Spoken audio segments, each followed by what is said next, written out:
Dans nos souffrances, nous ignorons sûrement ce que Dieu a préparé pour nous, à quel point il désire nous combler. Seule la foi peut nous permettre de prendre conscience de nos bénédictions.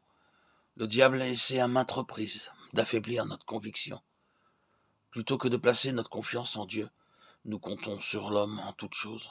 Aussi, faut-il s'étonner que partout des serviteurs de Dieu souffrent, même s'ils parlent du Tout-Puissant dans leur prédication. Ce qui nous frappe, c'est qu'ils passent bien plus de temps à quémander. Ils mendient pour avoir de l'argent, du lait en poudre, des chaussures et bien d'autres choses par l'intermédiaire de leurs lettres, de leurs images, de leurs photos et d'autres moyens. Ce sont des mendiants au service de Dieu. Or, nous devons démontrer que notre Seigneur est un Dieu tout-puissant. C'est en qui nous croyons et que nous prêchons est un Christ vivant, disposé à tout nous donner. Ainsi que Paul l'écrit dans Philippiens 4,19. Mon Dieu pourvoira à tous vos besoins. C'est en glorifiant le Seigneur Jésus-Christ dans nos vies que nous manifestons par la foi la puissance de sa résurrection. Parce qu'il désire révéler la puissance de résurrection dans la vie d'Abraham, Dieu vint pour conclure une alliance avec lui. Dans Colossiens 1,11, nous trouvons l'expression fortifié de toute puissance. En effet, ce n'est pas la force humaine qui permit à Abraham d'engendrer son fils Isaac, car lui et sa femme étaient très avancés en âge. Il fallut que Dieu introduise une vie nouvelle dans le corps de l'un comme de l'autre. La puissance de résurrection, la puissance de vie divine qui remporte la victoire sur la mort. C'est de cette manière qu'ils purent mettre un enfant au monde. Pourquoi Abraham fut-il circoncis? Cet acte cérémoniel symbolise le fait que la puissance de Dieu est accessible à l'homme. Nous la recevons par la foi en nous l'appropriant pour chaque épreuve et à chaque tentation.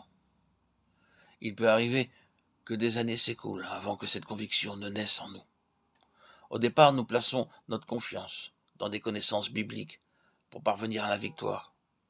Par la suite, nous comptons sur de longues prières et des jeûnes, la puissance de la volonté, ou les rêves et les visions. Ces façons de procéder conduisent à l'échec.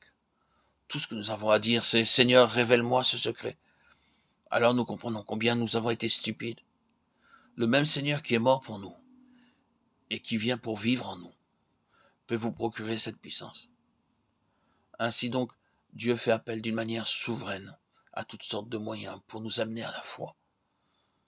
À cause de sa foi en la promesse de Dieu, l'Éternel changea le nom d'Abraham en Avraham.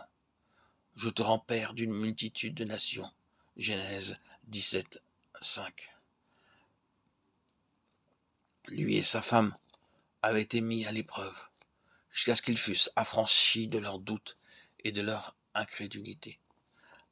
Abraham, pour traduction, père de toute nation, père de tout peuple. Av, le père, Aham, des nations, du peuple. Abraham tomba sur sa face. Il rit et dit en son cœur, naîtrait-il un fils à un homme de 100 ans? Et Sarah, âgée de 90 ans, enfanterait-elle? Genèse 17, 17. L'Éternel usa de beaucoup d'affection, de patience pour susciter en eux une foi solide. Tous, nous sommes confrontés au même problème. Les doutes que l'ennemi provoque dans notre esprit en de nombreuses circonstances. Mais Dieu ne se lasse pas de nous réprimander et de nous aider affectueusement. Il connaît nos limitations.